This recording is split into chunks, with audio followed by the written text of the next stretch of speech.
The taxi pulled up to the curb in front of a modest suburban house that my husband, Michael, and I had strained to buy 3 years ago. Michael quickly opened the car door, helping a gaunt, frail woman step out. It was my mother-in-law, Elizabeth. I hadn't seen her in only 6 months, and her appearance had deteriorated shockingly. Terminal lung cancer with metastasis had drained the life from a woman who was once as strong as an oak. Now, she was nothing but skin and bones. Her eyes were sunken into dark sockets that reflected an infinite weariness. I hurried over to take the old suitcase from Michael's hands. A potent smell of medication and antiseptic hit me, stinging my nose. Michael looked at me, a certain evasion in his eyes, and his voice was urgent, as if someone were chasing him. He told me to help his mother get settled in her room so she could rest. He needed to talk to me about something important right away. I escorted my mother-in-law to the small downstairs bedroom I had thoroughly cleaned the day before. Elizabeth sat on the edge of the bed. Her breathing was a heavy, wheezing gasp, like the bellows of an old forge. She took my hand. Her rough, calloused skin brushed against mine. She said nothing, only looking at me with a strange expression, a mixture of pity and resignation. I returned to the living room. Michael was already there, adjusting his tie, and next to him stood a large, perfectly packed suitcase. My woman's intuition told me something was wrong. Michael approached, placing his hands on my shoulders, and in a grave, serious voice, he told me, "Sophia, I just received the board's decision this afternoon. The company is sending me to Germany for a year to oversee a key project. It is my only chance for a promotion to regional director." I froze, looking back and forth between the suitcase and his face. I stammered, "A year? Why so sudden? Mom just got here, sick as she is. You are planning to leave now?" Michael sighed. His face showed a distress that seemed meticulously rehearsed. He knew it was a sacrifice for me, but he told me to look at his mother. Terminal lung cancer. The treatment costs were a fortune every day. If he did not accept this assignment, where would they get the money for her medicine? For the radiation therapy? He was going for this house, for his mother, and for our future. His words fell upon me like a net of moral responsibility, preventing me from voicing any objection. He was right. His mother's illness was a bottomless pit that swallowed our money, and my salary as an office administrator barely covered our basic expenses. Michael took a debit card from his wallet and placed it in my hand. "The PIN is our wedding anniversary. Every month, the company will deposit my salary here. Use it to take care of Mom." He would try to save everything he could over there to send more. As his wife and her daughter-in-law, this was the moment he needed me most to take charge of everything at home. He asked if I would help him. I held the lightweight card in my hand, but my heart felt as heavy as a lead slab. I nodded in resignation. Michael gave me a quick hug. The cologne emanating from his shirt wasn't his usual scent of sweat and hard work. It had a distant, ostentatious touch. He had to go, or he would miss the red-eye flight. He was leaving everything in my hands. The sound of the suitcase wheels rolling across the tile floor, and then the engine of a cab driving away in the rain, were the last sounds I heard from him. The house fell into a terrifying silence. I stood paralyzed in the middle of the living room, feeling loneliness envelop me. I went back to my mother-in-law's room. Elizabeth was still sitting there, her back propped against the headboard, her clouded eyes fixed on the dark window. She did not ask where her son had gone, nor did she cry or try to stop him. She just let out a sigh, a sound as fragile as a dry leaf being stepped on. "He is gone, daughter," she said in a hoarse voice. I tried to hold back tears and went to cover her with the blanket. "Yes, he went on a business trip to earn money for your treatment. Do not worry, Mom. I am here to take care of you." Elizabeth turned to look at me. Her gaze no longer reflected weariness, but a compassion so deep it made me shudder. She whispered, "You poor thing, my child. He is gone. Consider him gone for good." At that moment, I thought she was referring to Michael's long trip. I could not have known that in that ambiguous phrase, she was referring to a definitive departure, that of the humanity of her own son, the one she had brought into the world. Outside, the rain continued to pour, washing away the last traces of Michael and leaving the sick old woman and me alone in that empty house. 3 months passed, feeling as long as 3 centuries. My life had been turned upside down, trapped in a relentless cycle. The office, the hospital, and the kitchen, perpetually smelling of medicine. My mother-in-law's health deteriorated faster than expected. Gut-wrenching coughing fits tormented her day and night, preventing me from getting a single full night's sleep. Every morning, I arrived at the office with dark circles under my eyes and my spirits crushed. My boss had already reprimanded me twice for being late and for my lack of focus. But what could I do when every morning I had to clean her, change her adult diapers, and feed her pureed meals before I could leave the house? The money on the card Michael left me barely amounted to $500 a month. He claimed part of his salary was being withheld for work insurance or some bureaucratic process. With $500, I could barely cover the diapers and some painkillers not covered by her insurance. All the expenses for food, bills, and daily life came from the small savings account I had been building since I was single. Every Sunday night, Michael would video call. It was a moment I both anticipated and dreaded. On the phone screen, Michael always appeared against a white wall or sometimes in the corner of a quiet coffee shop. He always complained.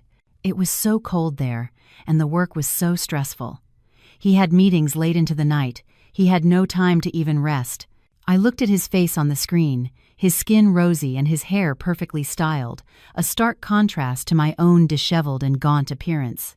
I wanted to scream, to tell him about the sleepless nights patting his mother's back, the times she had vomited blood, leaving me terrified.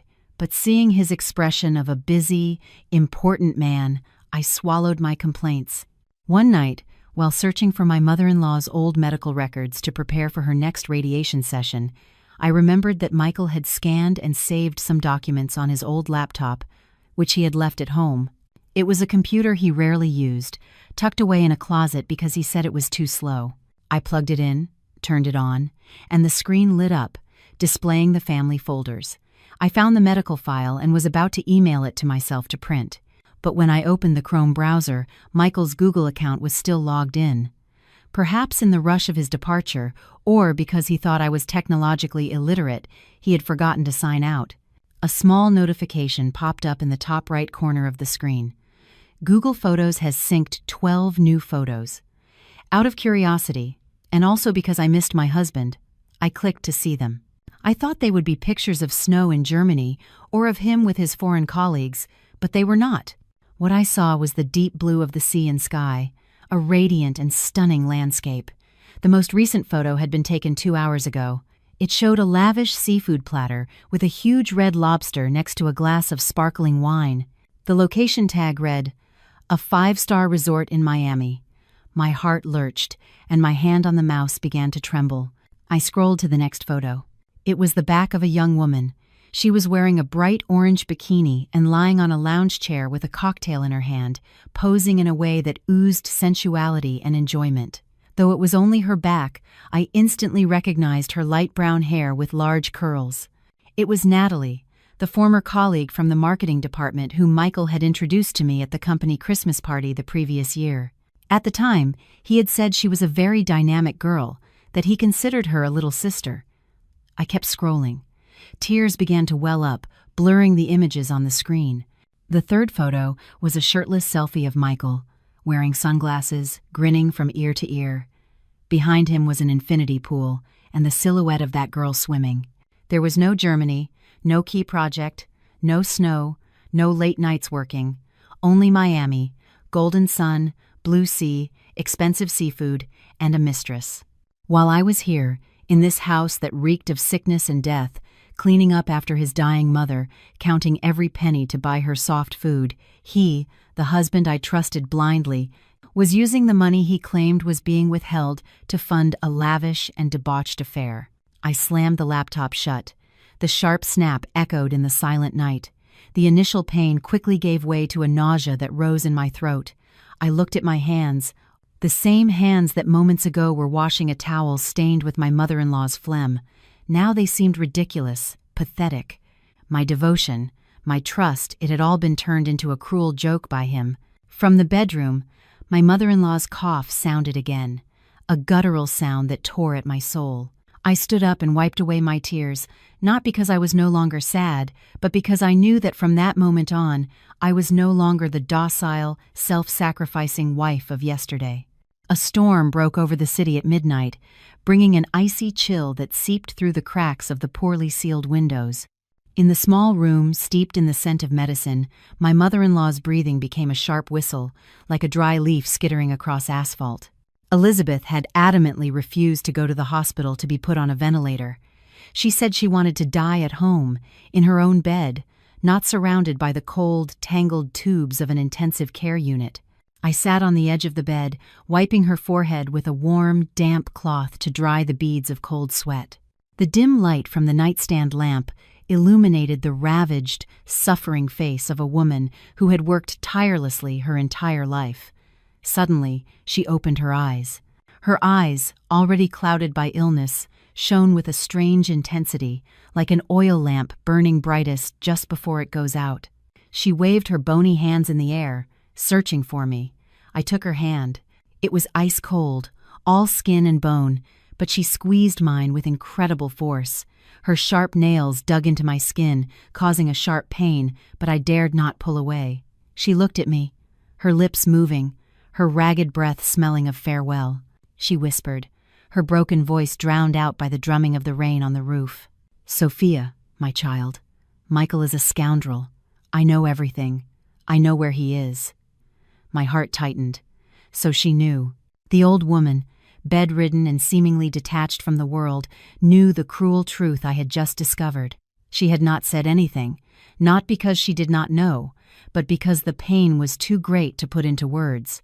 Tears welled up in the wrinkles at the corners of her eyes, sliding down onto the pillow and dampening the fabric of my shirt. She struggled to sit up, pulling me closer, whispering in my ear as if she feared someone might hear, though only 2 lonely women remained in that house. "Good daughter, listen to what your mother is telling you. After you are finished with my funeral, go back to my hometown alone. Remember, go alone. Go to the old kitchen and dig under that big ceramic crock where we used to keep the pickles, in the corner. I have hidden something there for you." Her voice faded away, lost in the roar of thunder that shook the sky. The hand gripping mine suddenly went slack and fell limply to the side of the bed.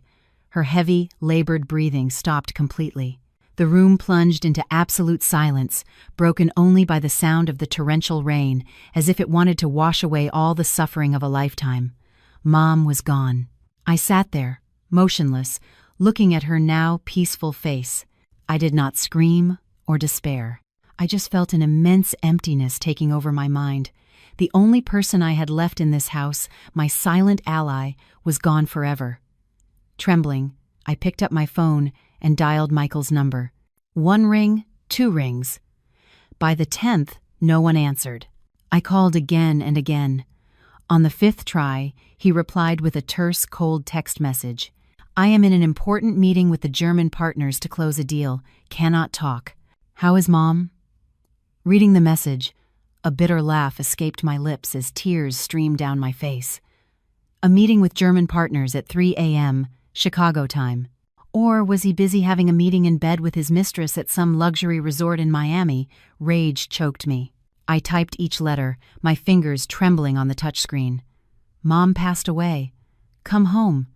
The message was sent, and the read receipt appeared instantly, but the only response was a prolonged silence. Outside, the rain continued to pour, cold and indifferent, like the heart of the man I called my husband. I took my mother-in-law's cold hand again and whispered, "Mom, rest in peace. I will go back to the town. I will find what you hid. I will not let your sacrifice be in vain." Michael did not come back. It was something I had expected, but when it was confirmed, I felt a cold ash in my heart. He used the excuse that the project was in a critical phase and that if he left now, he would have to pay a multi-million-dollar penalty. He promised to make it up to me later. At the funeral, my cell phone was solemnly placed next to Elizabeth's photograph. The screen showed a video call from Michael. He appeared in an immaculate black suit, his face contorted in grief, weeping dramatically through the screen. He cried out, "Mom, I am a terrible son. I could not make it back in time to see you one last time. Mother from heaven, bless me so that I may succeed and honor your memory as you deserve. The relatives and neighbors who came to offer condolences, seeing the scene, clucked their tongues in sympathy. They whispered among themselves, "Poor Michael, working so far away he could not even come back for his own mother's burial, but at least he said his goodbyes. You can see he has a good heart. Some even came over to comfort me.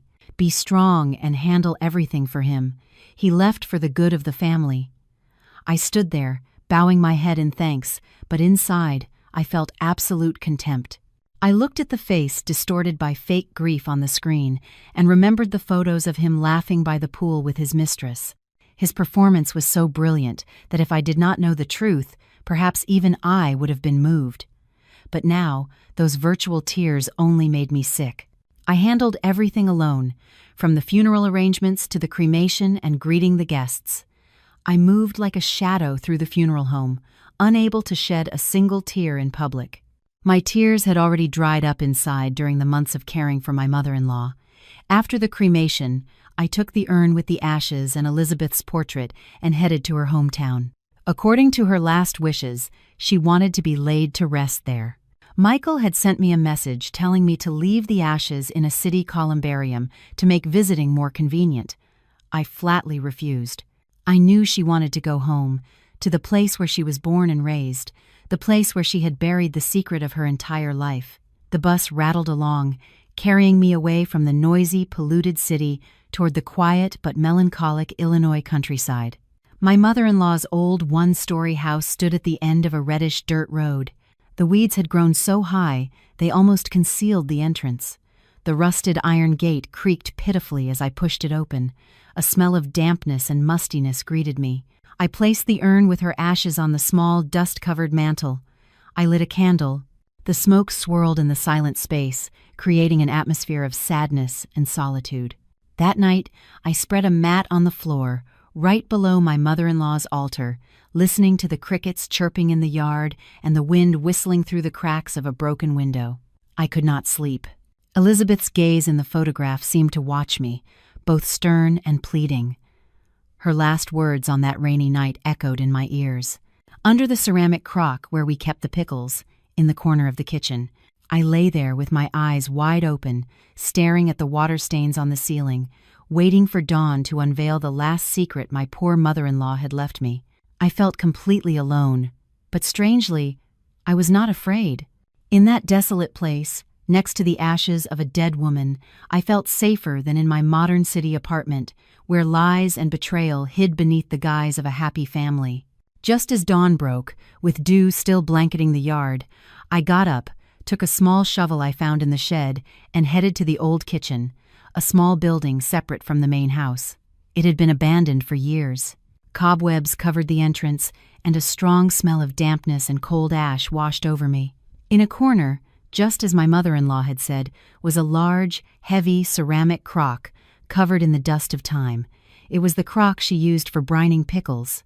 With some effort, I pushed the crock aside, revealing a packed dirt floor, damp and uneven. My heart pounded. I started to dig. The surface was hard, but as I went deeper, the soil became softer. About 2 feet down, the shovel hit something hard, making a faint metallic sound. I set the shovel aside and used my hands to clear away the dirt. It was a rusty metal tin, the kind of Danish butter cookie tin that people used to gift each other for Christmas decades ago. The tin was carefully wrapped in several layers of thick plastic to protect it from moisture. Trembling, I carried it out to the yard, into the sunlight, to open it. The lid was sealed with rust, and I had to use the tip of the shovel to pry it open. Inside, there was no gold or jewelry as I had imagined, only a savings passbook from a small community bank and a sealed, yellowed envelope. I picked up the savings passbook and opened it to the first page. The number written there stunned me. I almost dropped it. $150,000. I rubbed my eyes and looked again, counting the zeros carefully. Yes, $150,000. The last deposit had been recorded 5 years ago. I could not believe my eyes. My mother-in-law, a woman who had spent her life working the land, who dressed so frugally she could not bring herself to throw away a shirt with frayed shoulders. Where had she gotten this enormous amount of money? Memories flooded back. About 5 years ago, an interstate highway project had passed through the town, and a large portion of my mother-in-law's land had been acquired through eminent domain. At the time, Michael had asked her about the compensation, but she had vaguely said it was just a few $1,000s, which she had put in the bank for her old age and future medical needs. Michael had believed her, thinking the land in that small town was worthless. He never imagined that patch of dirt held so much value. Why did she hide it from Michael? Why did she live in poverty, saving every penny, even when she was gravely ill, without daring to use that money for better treatment? I looked at the passbook and then at the sealed envelope still in the tin. Perhaps the answer was in there. Elizabeth had hidden that money for 5 years without saying a word to her only son. She preferred to suffer, to endure the pain, but she refused to give that money to Michael. A profound sadness washed over me. She had seen her son's true nature long ago. She knew Michael was greedy, vain, and unreliable. If that money fell into his hands, he would surely squander it on reckless schemes or a life of excess. She did not save it out of avarice, but to leave a lifeline, a final guarantee not for him, but for me, the daughter-in-law she trusted. With trembling hands, I picked up the yellowed envelope. The glue had dried over time, and it opened easily. Inside was a document folded into quarters, a faded brown color, and a handwritten letter in purple ink. The handwriting was shaky but still legible. I unfolded the document first. It was an adoption certificate issued by the county clerk's office in 198X. The red seal, though faded, still had enough force to deliver a mortal blow to my mind. Names of adoptive parents: Matthew Thompson, deceased, and Elizabeth Thompson. Name of adopted child: Michael Thompson. Date of birth: August 15, 198X. Reason for adoption: infant abandoned at the town clinic. The world seemed to spin around me. Michael was not my mother-in-law's biological son. He was an abandoned child whom Elizabeth had taken in and raised. This devastating secret had been buried for over 30 years, so deeply that not even Michael himself knew. I quickly opened the handwritten letter. It was a letter from Elizabeth without a specific recipient. It seemed written for her own conscience, or for Michael's biological parents, should they ever appear, to those who gave birth to Michael. I found him at the doors of the clinic on a stormy night. He was barely 3 days old, his umbilical cord still attached. He was crying inconsolably from hunger and cold. My husband and I could not have children, so we saw him as a gift from heaven and decided to name him Michael. We swore to bury this secret so he could grow up in peace like any other child, never feeling the stigma of abandonment. I have dedicated my life to loving him, to caring for him, hoping he would grow into a good man. But perhaps blood is thicker than water. The older he got, the more distant, calculating, and selfish he became. My heart aches, but I still love him because he is the only son I have.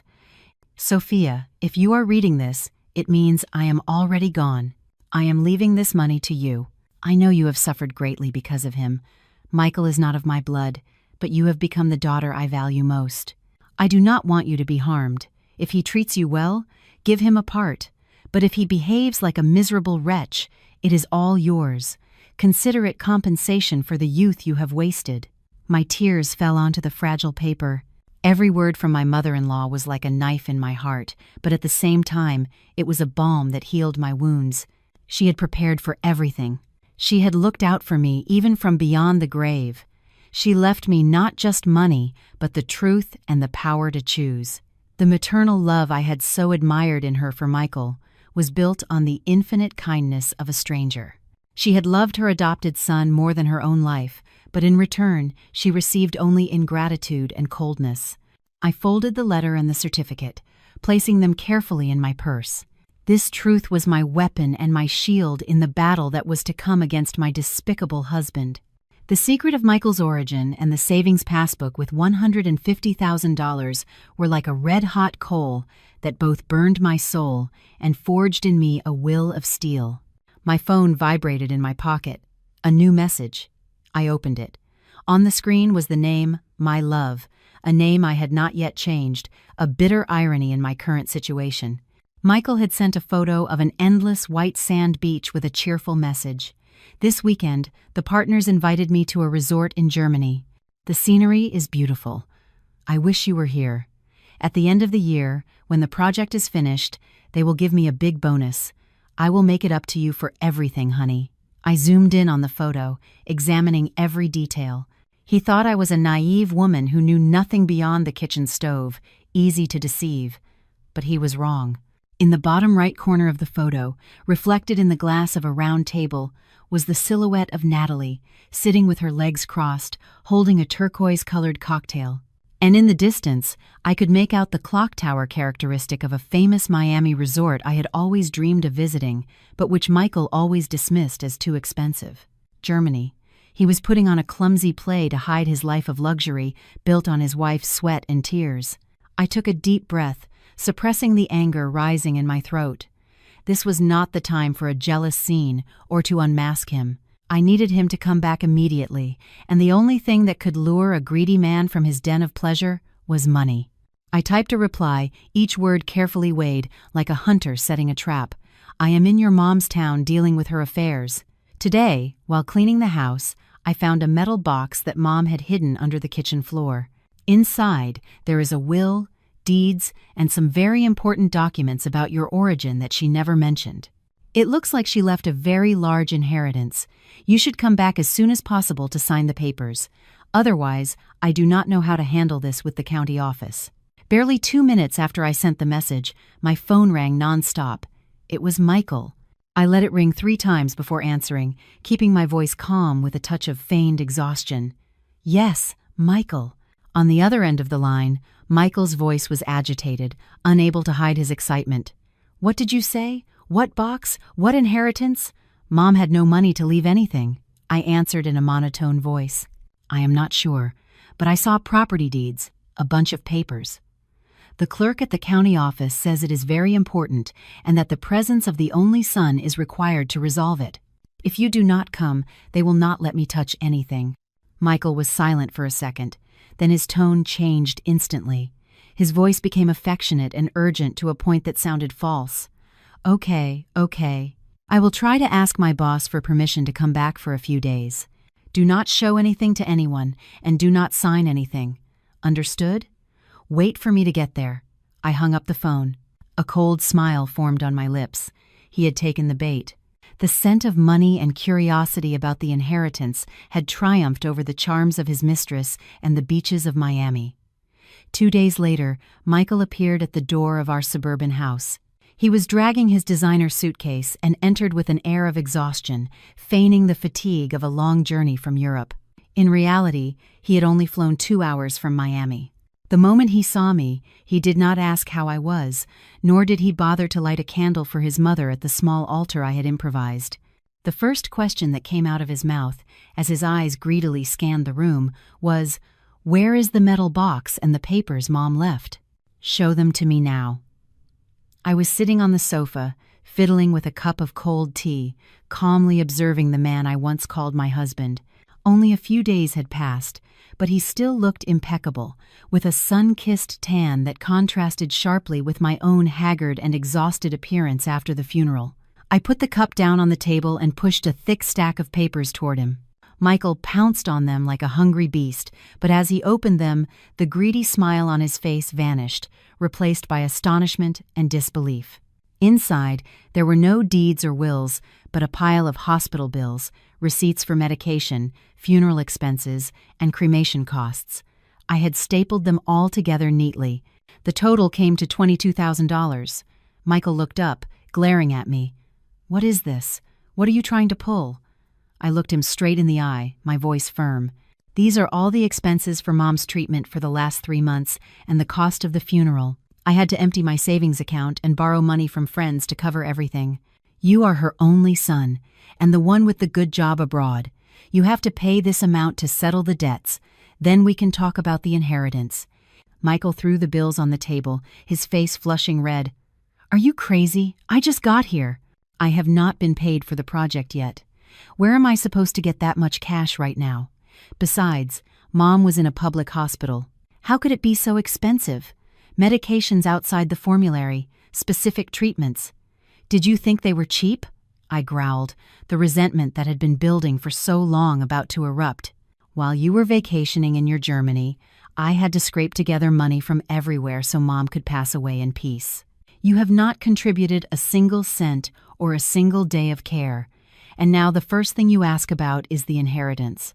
Michael was caught. His gaze became evasive. He softened his tone, trying to reclaim his image as a responsible husband.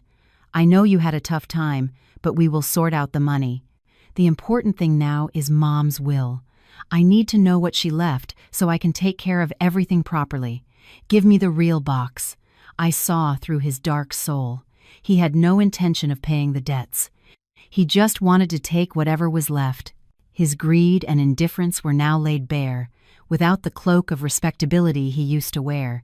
The box and the important documents are in a safe in her hometown. I stood up, brushing off my sleeves as if to remove some invisible dirt. If you want to see them, you will have to come with me. There, before Mom's spirit, we will talk things out clearly. Michael frowned, annoyed at having to travel again, but his greed won. He nodded. Fine, let's go. I need to light a candle for Mom, too. What a hypocritical thing to say. He was not going back for his mother. He was going back because he believed a treasure was hidden under the roof of that humble house. The house in the small town greeted us with a sepulchral silence. The afternoon sun cast long, uneven patches of light across the old tile floor, dust motes dancing in the air, thick with the scent of time.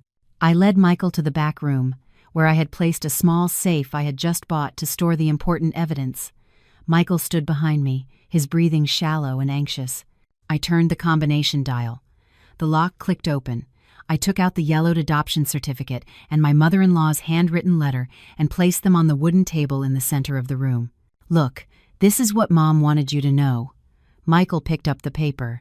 At first his expression was one of curiosity, but soon his hands began to tremble violently. His face drained of color, going from red to a deathly pale. He read the word adoptive over and over. He stammered, unable to form a coherent sentence. What? What is this? This is a joke. This paper is fake. I calmly poured a glass of water, my voice cold. It is a document with the official seal of the county clerk's office from that time. Look at it closely. Mom kept this secret for over 30 years. You are not her biological son. You are a baby who was abandoned at the clinic, and she took you in. Impossible.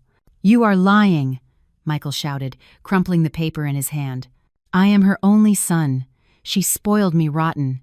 How could I be adopted? It is precisely because she loved you more than her own flesh and blood that she hid it from you your whole life.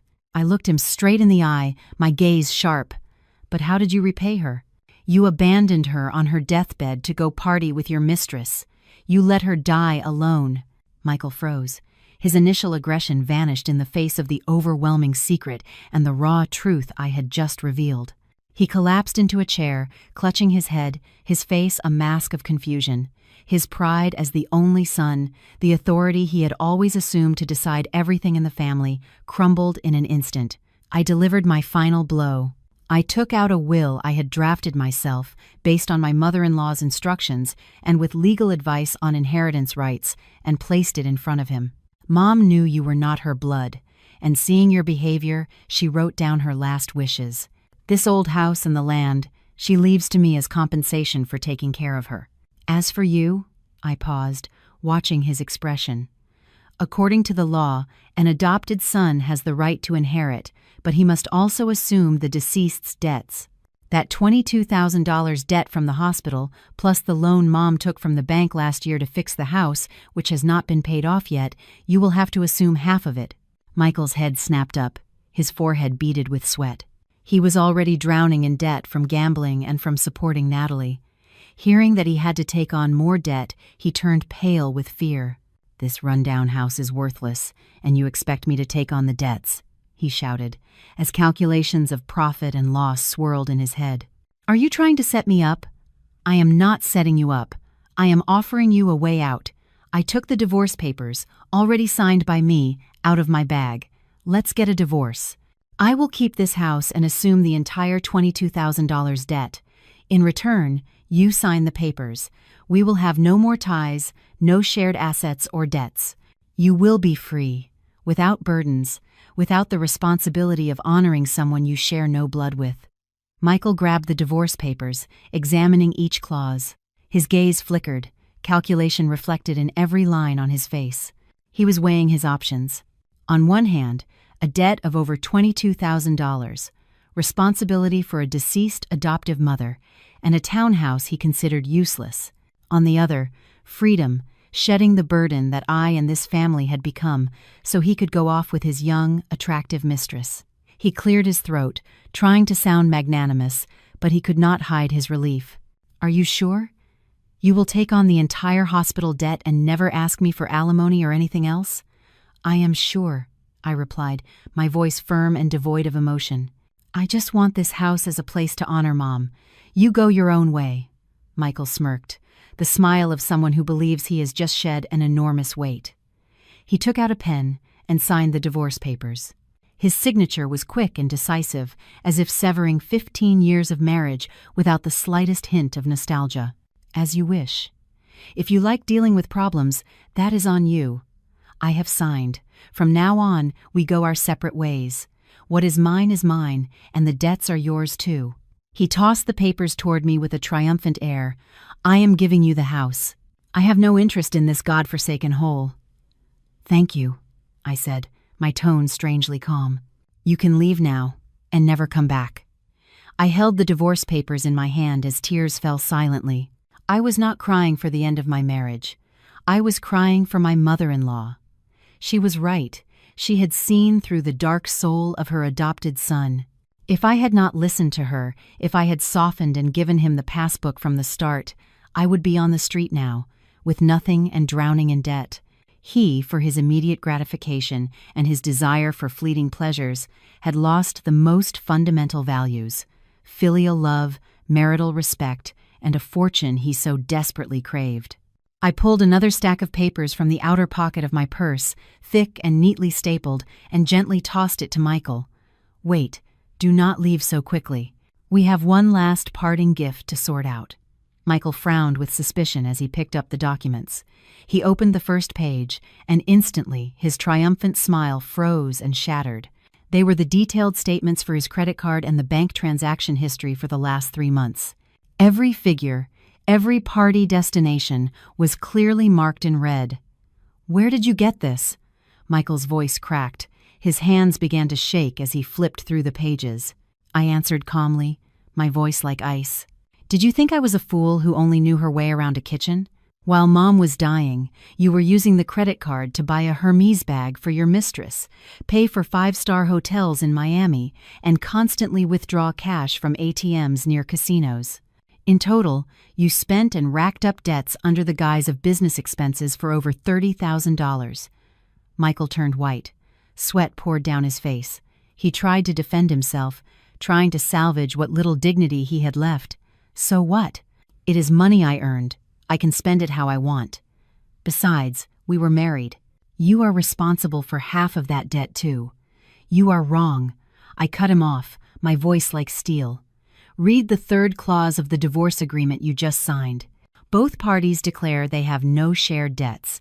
Any debt incurred in the name of one party or spent for personal purposes will be the sole responsibility of that party." Michael was stunned. He quickly pulled the agreement from his pocket to reread it. In his haste to get rid of the house debt and hospital bills, he had not bothered to read the fine print. I stepped closer to him, staring into his panic-stricken eyes. "All the money you spent on your mistress and on gambling has been proven to be for personal purposes, not for the family's needs." I consulted with a lawyer. "Now, not only have you lost the inheritance, but you will have to carry a debt of over $30,000 all by yourself. Congratulations. You have the freedom you wanted so badly." Michael stood motionless. The paper in his hand fell to the floor. He opened his mouth to say something, but no words came out. The trap his own greed and arrogance had set had snapped shut on him, trapping him in a brutal reality he had never foreseen. 2 days later, after the divorce was finalized, I received a call from an unknown number. On the other end, a shaky, hesitant female voice, very different from the arrogant tone in the photos I had seen. It was Natalie, Michael's mistress. She wanted to meet me in a discreet coffee shop in a quiet alley. She said she had something life or death to discuss with me about Michael. When I arrived, Natalie was already there. She was hunched inside an oversized coat, her subtle makeup failing to hide her haggard look and the deep, dark circles under her eyes. When she saw me, she looked down, wringing her hands nervously. She looked like a drowned, helpless kitten, not the queen who had stolen another woman's husband. I sat down across from her and got straight to the point. "What do you want? If you have come to show off your trophy, you are too late. I have already gifted him to you." Natalie looked up, her eyes red and filled with tears. She shook her head. "No, it is not that, Sophia. I want to tell you the truth. I am not pregnant. It was a lie. It was all a charade to force Michael to marry me and get money out of him." Although I had suspected it, hearing it from her own lips sent a chill down my spine at the terrifying calculus of human beings. I smiled bitterly. "Oh, really? And now that he is broke and drowning in debt, since there is nothing left to get, you are trying to back out?" "No." Natalie nodded frantically, tears streaming down her cheeks. "I know I was wrong. I thought he was rich, but he turned out to be just a fraud, living off the money he got from you and your family. Now, some loan sharks are after him for gambling debts. I am afraid it will splash onto me. I want to leave him, but he will not let me go. He is threatening to post intimate photos of me if I leave." She took a deep breath, trying to calm herself, and lowered her voice, looking around cautiously. "Sophia, I know Michael is planning to hurt you. He is working with a sleazy lawyer to sue you for fraud and for abusing his mother. He has faked messages and manipulated photos to discredit you so he can claim the inheritance and force you to share his debts." I gripped the handle of my purse tightly. Rage consumed me. Michael had truly lost all humanity. After deceiving me for years, he now wanted to corner me with the vilest tactics. Natalie slid a piece of paper across the table with a bank account number on it. "I have proof. I have secretly recorded his calls with the lawyer, and I know the password to his computer where he keeps all his dirty laundry. I will sell you all the evidence for $3,000. I need the money to pay off a debt and start over somewhere else. With this, he will not be able to do anything to you." I looked at the young woman before me with a mixture of bitterness and pity. She was also a victim of her own pragmatism and superficiality, trapped in a spiral of money, and now she had to betray her lover to escape. $3,000 was not a small amount, but compared to my safety and honor, it was worth it. "All right," I replied dryly, "but first I need to see the merchandise. If the information is valid, the money will be in your account instantly." Trembling, Natalie connected a small black flash drive to my laptop. She moved quickly, as if trying to get rid of the burden as soon as possible. On the screen, several folders with strange names appeared. Natalie opened them one by one. First, the call recordings. Michael's voice, clear and full of resentment. "My wife is an idiot. A couple of threats and she will get scared. Prepare the lawsuit for abusing my mother to death. Add the photos I doctored the other day. I have to get that house back one way or another, or the loan sharks will skin me alive." My blood boiled. I had shared my life, sacrificed everything for this man, and to him, I was just a pawn, a fool to be used and trampled on. Then came the files of sick chats with other women, not just Natalie. But what shocked me the most was the last folder. It contained screenshots and an Excel file detailing his online gambling activities. Transfers of thousands of dollars every night, bets on international sites. Natalie pointed to a picture of a company seal. "This is the most important thing. He created a shell company and used this seal to forge contracts and embezzle funds from the company where he works. He laundered the money through virtual casinos. I heard him say he has already stolen over $100,000. A shiver ran down my spine. Michael was not just a bad husband and an ungrateful son. He was a full-blown, white-collar criminal. He had sunk so deep into the mire that now he wanted to drag me down with him. I closed the laptop, took out the flash drive, and clutched it in my hand. It was small, but it felt as heavy as a ton. It contained the entire sordid truth of Michael's life.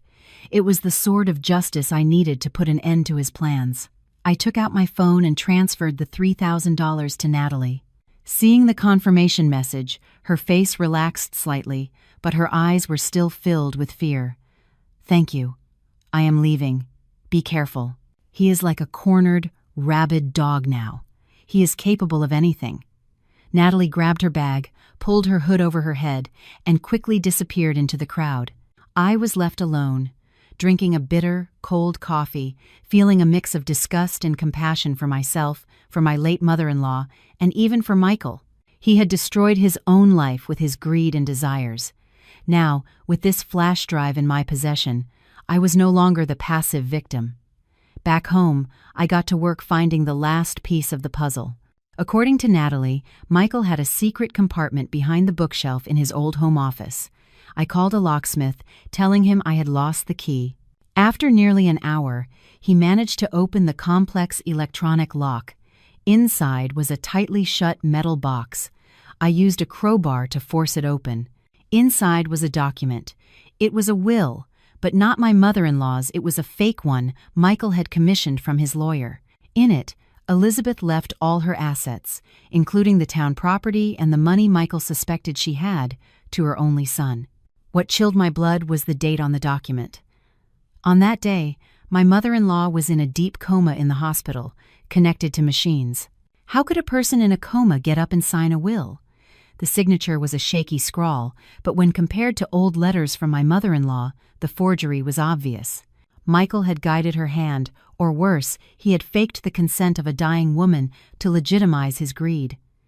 Tears of rage streamed down my cheeks.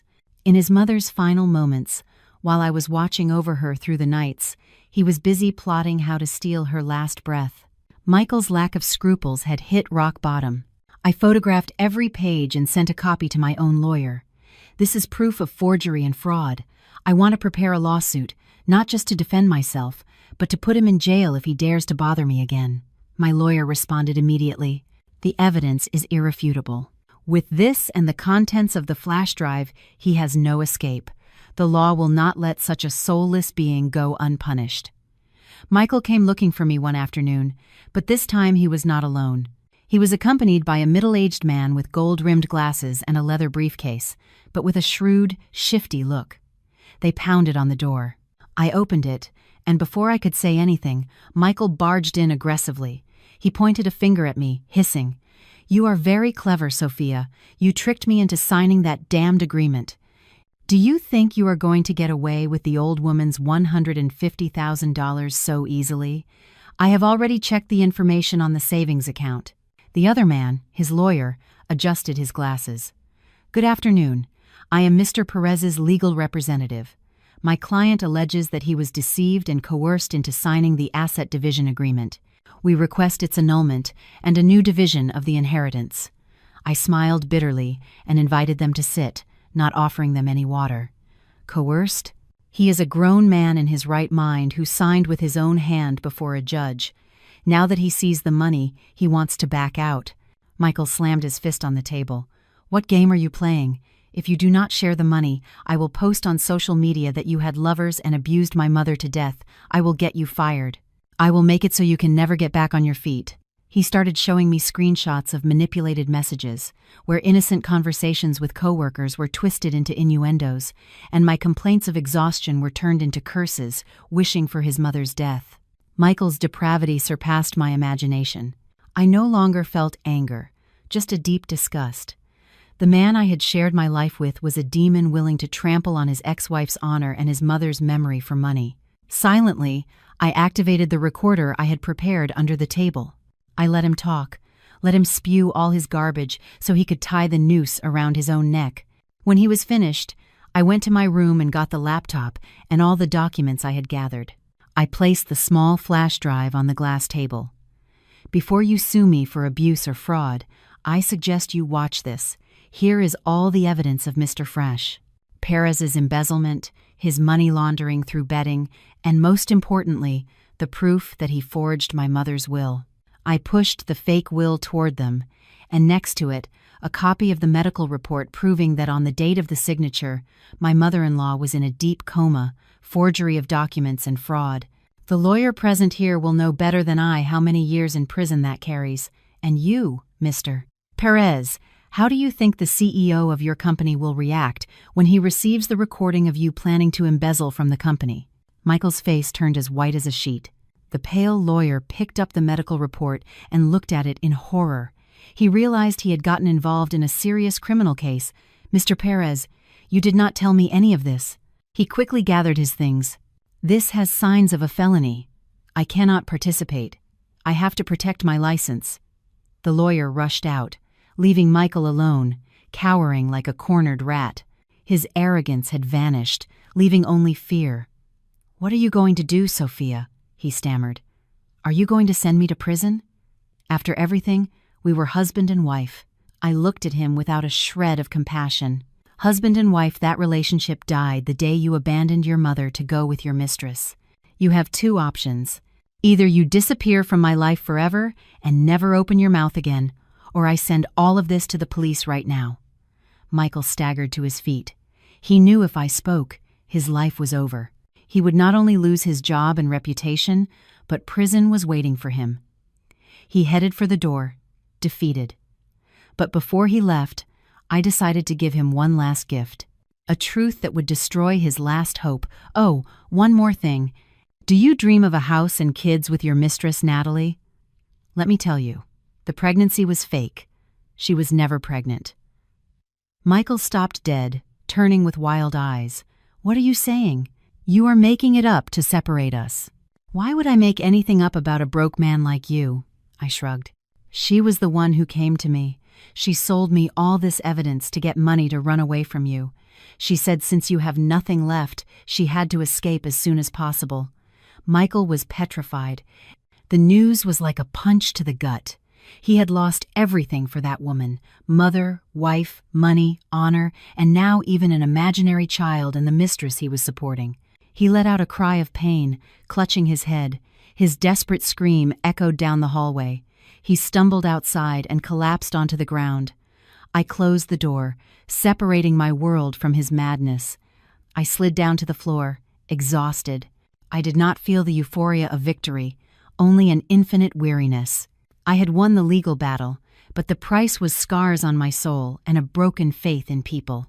Outside, night was falling, but I knew the sun would rise tomorrow. I had to get up and start building a new life. Shortly after, a lawyer named Mr. Miller contacted me. He was my mother-in-law's secret legal representative. He revealed that Elizabeth, suspecting her son's nature, had drafted a second will. In addition to what I already knew, she owned a priceless ground-floor apartment on the Upper West Side of Manhattan, inherited from her parents. Its value exceeded $500,000. The will stipulated that the apartment would be exclusively mine if Michael proved to be a bad son or if we divorced due to his fault. Elizabeth had foreseen my vulnerability and had left me this protective shield. I cried with gratitude. My mother-in-law's love went beyond any blood ties. I moved into the Manhattan apartment. One stormy night, Natalie appeared at my door, her face bruised. "Michael knows about the apartment. He has gone crazy. He says he is going to kill you." That same night, Michael forced his way in, armed with a knife. "Where is my money? That apartment is mine." As he lunged at me, I sprayed his face with pepper spray. Just then, the police, whom I had already alerted, burst in and arrested him. His madness led him straight to prison, the inevitable end for a life of greed and betrayal. Michael was sentenced to 7 years in prison for multiple felonies. I never saw him again. With the inheritance money, I opened a small bookstore cafe on the ground floor of the apartment and named it Elizabeth's Legacy. It became a haven of peace, a place where I began to heal. One sunny afternoon, a man walked into the bookstore. He smiled, and his smile was as warm as the autumn sun. I smiled back, feeling a calm I had not experienced in a long time. The past was locked behind prison bars, and the future was opening up before me, with the scent of new paper and the golden light of a new beginning. Life is sometimes fair. Those who sow the wind reap the whirlwind, and those who keep a pure heart, in the end, find peace.